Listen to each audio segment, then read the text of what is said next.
Alors, je voudrais voir un petit peu ce qui se passe du côté des réseaux sociaux. Suivez-moi. Salut. Salut Braque, comment ça va? Eh ben, écoute, toujours là, on va enfin pouvoir faire ce premier temps de fusion et pour l'instant ça se passe très bien sur les réseaux. On vient d'avoir Kelly B6.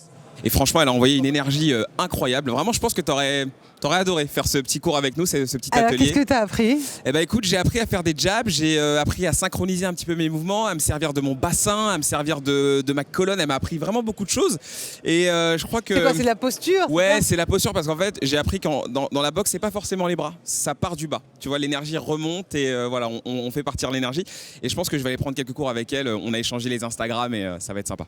Je vois que tu as d'autres invités. Absolument. J'ai avec moi Hugues de Fréville et Clotilde Verne, avec qui on va discuter justement du prochain sujet. Ensemble. Je m'installe à la place. Bonjour. Exactement. Bonjour. Regarde, moi aussi j'en ai deux de ce côté. Comment ça va? Bonjour. Bonjour à tous. Bonjour. Bonjour. Bonjour. Alors, et moi j'ai pas de fiche, mais c'est génial, mais tout va bien, c'est pas grave. Comment ça va? Bien. Comment on se sent au Big Six là? On se sent bien, on sent qu'il y a de la place quand même. On est bien. C'est big, chaleureux quand big même. En même temps. C'est big. C'est Accor Hotel Arena. Alors, je sais pas, donnez-moi vos noms parce que j'ai pas du tout vos fiches. Allô. Alors, ça va moi, c'est arriver. Olivier Gambari, Ouais. Inex Circular, je suis le président. D'accord. Voilà. Moi, c'est Jean Moreau de Phoenix, une entreprise dans la réduction du gaspillage alimentaire. Et chez mon ami Braque? C'est ça, qui est là. Donc, je suis là aussi pour pour un petit peu perturber cette réunion. Je vais vous poser quelques questions. Alors parfois qui fâchent, mais on va rester toujours dans la bonne humeur, vous inquiétez pas. Et donc, Clotilde Verne qui est avec nous. Oui, bonjour Clotilde. Bonjour. Je travaille à la direction développement durable de BPI France. Très bien. Et Monsieur de Fréville, Hugues de Fréville. Bonjour. Bonjour. Moi, je suis président de Newit. On va parler de chaleur renouvelable. C'est bon, je vous ai. Très très bien, très très bien. Alors comme je vous l'ai dit, on a déjà une première question à vous poser. Et moi je suis vraiment connecté avec les réseaux sociaux. Et il y a une question qu'on se pose, c'est est-ce qu'on peut véritablement sauvegarder la planète et gagner quand même de l'argent avec? Parce que c'est vrai qu'il y a un petit conflit derrière tout ça. C'est quand même une question qui fâche un petit peu. Est-ce que les deux sont possibles pour vous? Qui veut commencer? Je pense que c'est quelque chose d'important. Si jamais on veut monter un écosystème d'entreprise, on ne peut pas aller monter sans qu'elle gagne de l'argent. Donc je pense qu'on peut être vertueux et pour la planète et en gagner. Et nous, tout du moins, chez Inex Circular, donc les spécialistes de la détection de gisements de déchets industriels et agricoles, c'est vraiment vers ça qu'on essaye d'aller, faire en sorte que les déchets des uns deviennent la matière première des autres. Et qu'ensuite, au milieu de ça, que nous on gagne de l'argent, qu'on réduise les émissions de CO2, qu'on réduise le gaspillage, et puis que ça marche. Et puis il y a plusieurs preuves ici sur le plateau qui vous montrent qu'on peut faire de la croissance et sauvegarder la planète. Je vois qu'il a envie de répondre. Non, je pense que la remarque est très juste. Elle était encore plus il y a quelques années, où on avait tendance à opposer le monde des ONG, du militantisme et du non-profit d'un côté, avec le monde du business et du capitalisme dans toute sa splendeur. Donc ça, je pense que c'est un antagonisme qui est un peu dépassé. Ouais. Et dorénavant, il y a toute une génération d'entrepreneurs qu'on incarne un peu ici, mais on n'est pas les seuls, heureusement, grâce à Dieu.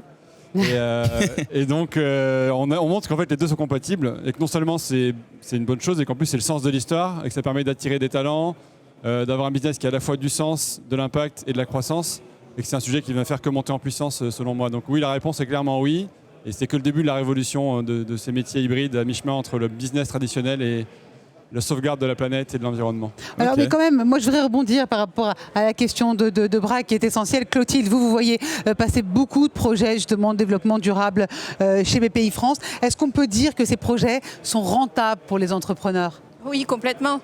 Vraiment? Vous savez, Bertrand Piccard était ici il y a 2 ou 3 ans. Il parlait de l'efficacité énergétique. Vous connaissez les 1000 solutions. Et il disait remplacer tous les systèmes actuels par des systèmes efficients, ce sera probablement le marché du siècle. Et pour lui, il voyait et mettait en avant toutes les opportunités business que ça pouvait représenter. Donc clairement, c'est rentable, oui. D'accord, ok. Alors de mon côté, ce que je peux dire, c'est effectivement c'est nécessaire d'être rentable et c'est bien l'objectif de tout le monde. Après, on ne pourra pas y arriver seul et ça c'est un point important.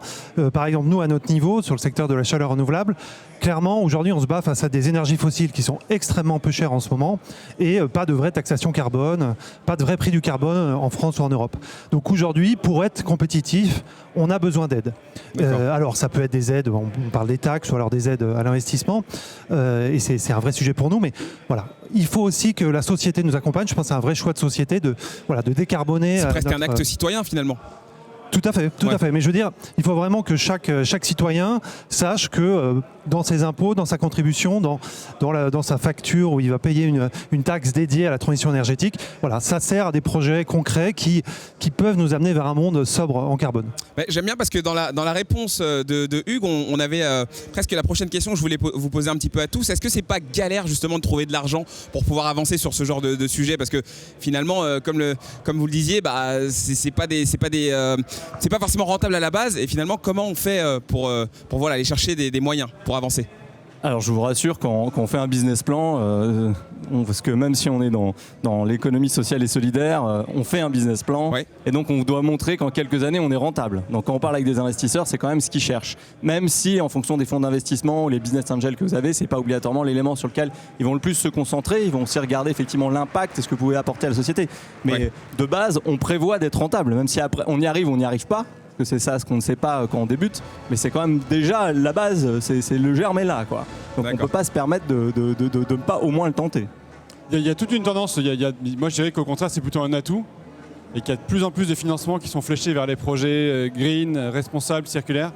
Alors il y a plusieurs appellations, il y a la finance solidaire, la finance verte, l'impact investing, des fonds ISR, donc socialement responsables, ou ESG. Et bon, c'est des masses qui sont encore, qui doivent passer moins d'1% de la finance globale, mais ça monte en puissance très vite. Et de plus en plus de fonds, même traditionnels, des fonds de venture capital, se mettent à créer une poche impact ou green capital. Donc je pense que je ne suis pas inquiet pour les... Enfin, il y a plus d'argent même que de bons projets sérieux et portés par des gens motivés. Oui, dans la transition écologique et énergétique, la fameuse TE, il y a quand même... c'est un secteur dont on parle beaucoup. Il y a une véritable dynamique, celui des énergies renouvelables, justement. Et on a l'impression que vous, Hugo de Frey, vous avez, dans votre credo de Newsit, vous avez exprimé vos craintes pour les énergies fossiles. Mais du coup, c'est un mythe ou une réalité, les énergies renouvelables? Alors, je crois que c'est pour moi la question, c'est ça? Oui. Donc, sur les énergies renouvelables, donc nous, notre activité, Newit, on fait de la chaleur renouvelable. Alors, mais vous avez exprimé vos craintes sur les énergies fossiles. Vous avez exprimé vos craintes sur les énergies fossiles. Tout à fait. Alors, nous, on est directement en concurrence face aux énergies fossiles. Et la chaleur renouvelable, alors on parle pas beaucoup de chaleur, d'énergie thermique. On fait pas d'électricité. On ne fait pas de transport. La chaleur, c'est 50% des besoins d'énergie primaire au niveau mondial. L'électricité, c'est une petite partie, c'est 25%, et pourtant, on en parle tout le temps. Et en France, c'est 7 milliards d'euros d'aide par an. Et la chaleur, pour le coup, on a beaucoup moins d'aide, et on est là, pour le coup, directement en compétition face aux énergies fossiles. Juste un exemple, aujourd'hui, nous, on fait des projets, on construit des centrales à proximité des sites industriels. Sites industriels qui, aujourd'hui, en France, brûlent du gaz, un peu de fioul et un peu de charbon. Voilà, donc aujourd'hui, notre enjeu, c'est d'être compétitif par rapport à ces enjeux. Donc oui, le sujet des énergies fossiles et de leur prix qui est très bas actuellement, c'est pour nous un enjeu fort pour pouvoir être compétitif. Mais alors, du coup, vous êtes dans les énergies renouvelables aussi, Olivier Gabarry. Est-ce que, avec Inex Circulaire, vous avez le même avis? Nous, on n'agit pas exactement sur la même chose. Donc nous, on essaye de détecter des biodéchets pour essayer d'implanter des nouvelles unités de méthanisation avec des clients, par exemple, comme Engie. Donc nous, on aide à pousser le développement justement de la méthanisation, la biométhanisation. Et aujourd'hui, c'est une vraie volonté politique. On est en train de passer de quelques centaines d'unités en service à plus de 1000, 1200 avec des objectifs extrêmement forts jusqu'à 2030. Donc nous, notre point de vue aujourd'hui, c'est qu'il y a quand même des actions qui sont menées pour faire augmenter la part des énergies renouvelables, que ce soit solaire ou méthanisation. Et nous, on œuvre dans ce sens. Donc on est moins impacté, on le ressent moins. C'est autre chose. On développe un... par rapport à Hugues, c'est pas d'accord. Ouais. Ok. Merci à tous les deux. Braque. Oui. C'est un petit jeu? Eh oui, absolument. Alors, comme je l'ai dit, je suis un petit élément perturbateur moi ici, et on avait envie de vous tester justement sur toutes ces questions. Alors, on a imaginé un jeu. Qui veut gagner la planète? Juste avant, petit jingle. C'est pas mal, non? Alors, bon, j'espère que vous êtes bien prêts, j'espère que vous m'entendez bien parce que j'aime pas trop aussi répéter les questions dans les quiz, pardon? Je peux participer? Ah tu peux, j'espère que t'as pas les réponses de ton côté. Bon tu peux participer alors. Alors, qui a dit mieux vaut prendre le changement par la main avant qu'il ne nous prenne par la gorge? Réponse A, Thomas Pesquet. Réponse B, Nicolas Hulot. Réponse C, Winston Churchill. Réponse D, Aquaman. Alors, messieurs, madame Clotilde, alors, il y a une hésitation là-bas. B, allez. Réponse B, Nicolas Hulot. Vous diriez quoi? Réponse A. Réponse A, Thomas Pesquet. Alors moi, je pense que je serais sur la réponse B aussi. Réponse B aussi. Sur Winston Churchill. Réponse C. Vous avez raison, vous avez été le seul, c'est bien Winston Churchill. Qu'il est fort. Il est bon, il est bon, il est bon. Alors, question 2. Selon vous, le pelmela, c'est un plat espagnol? A, réponse A. Réponse B, une technologie qui permet de courir plus vite que l'éclair. Réponse C, une matière similaire au cuir, mais à base de pommes. Réponse D, des pigments naturels pour le textile à base de betterave. Là, ça y va, là. Tu peux répéter le nom que tu as dit au départ? Le quoi? Alors, le pelmela, C'est Olivier. qu'est-ce que c'est? Waouh. C'est pas de la paella, hein. Question, hein. On m'avait dit que c'était facile. Réponse C, je dirais. Réponse C, Moi, je suis donc sur une D. matière similaire au cuir, mais à base de pommes. Ok. Oui, la pomme, je pense que c'est. La pomme, ouais, vous n'êtes pas trop foulé sur celle-là quand même. Hein. Bien aidé? Ouais, je vais faire le C aussi. Ah, ok, d'accord, vous partez tous avec Clotilde du coup.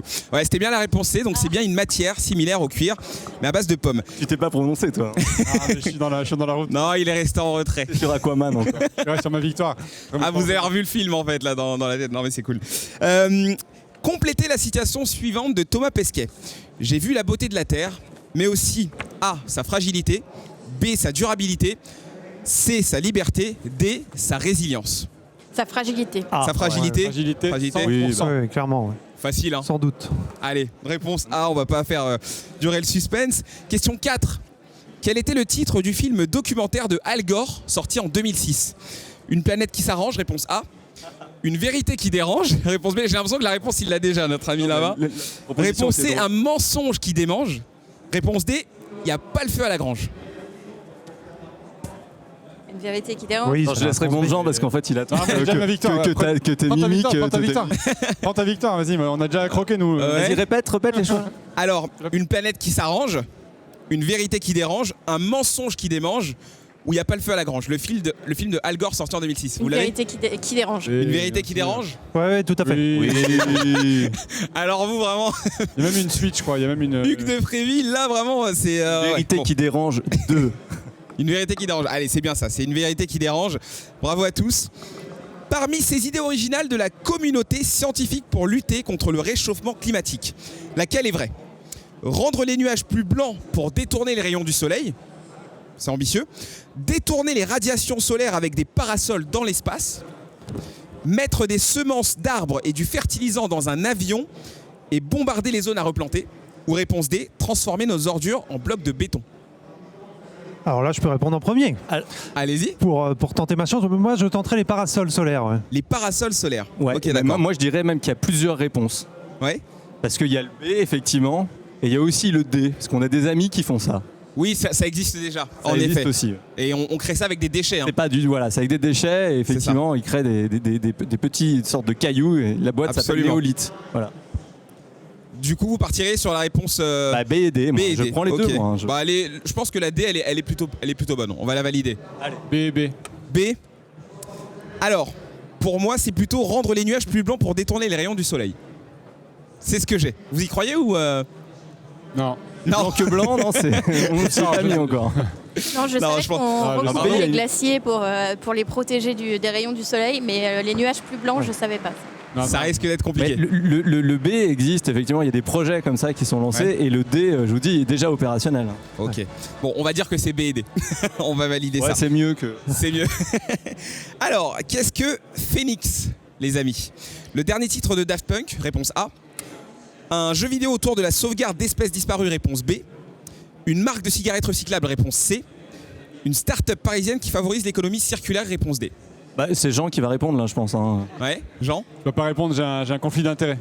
Ah d'accord, ok. Excusez-nous, monsieur Raoult.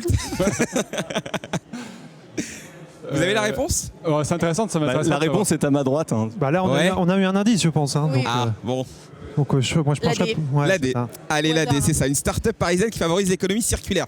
Et dernière question. À quoi correspond l'acronyme ONERC?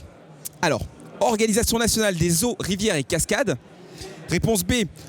Observatoire national sur les effets du réchauffement climatique. Réponse C. Organisation pour la normalisation des échidnés, ratopes et cacatoès.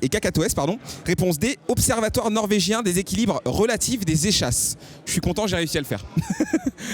Allez, B. B. Réponse B. B. Je la répéterai pas, mais c'est B. oui. Ouais, bon. C'est que vous le saviez, c'est bien ça. Ça Dédicace veut bien à celui dire. qui a écrit la question précédente, il devait pas savoir que Jean venait sur le plateau, quoi. Oui, je pense que c'est ça. Il faut lui dire. Je pense que c'est ça. Elle était bonne. Mais on va lui faire le débrief, il n'y a pas de souci. C'est bien l'Observatoire national sur les effets du réchauffement climatique. Bravo en tout cas à vous, c'était vraiment un plaisir de jouer avec vous. Je vais rebondir sur ce que tu viens de dire, Absolument. Braque, justement parce que Jean, votre action vous, en faveur des TE, ça implique un engagement très fort des citoyens. On a l'impression que c'est plutôt un appel, véritablement. Est-ce que c'est ça? Est-ce que pour vous, sauver la planète, c'est plutôt un acte militant, un acte collectif? C'est sûr qu'on a besoin des citoyens et en toute façon on s'aperçoit que c'est une demande des consommateurs d'avoir des marques un peu plus engagées, responsables.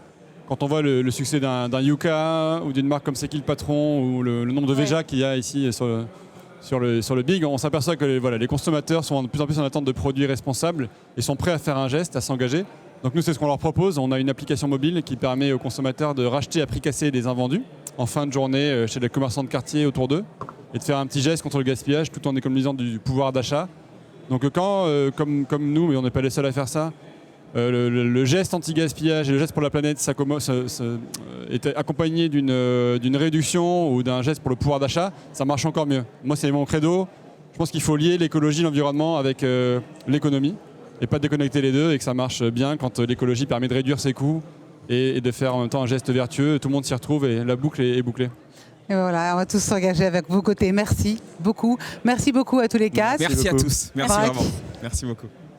Et moi, je vais continuer à recevoir des personnes. C'est Arnaud, le roi de l'ADEME, qui va me rejoindre maintenant, justement, pour parler signature, partenariat avec BPI France. On reste toujours connecté avec Braque à mes côtés sur le hashtag Big 2020.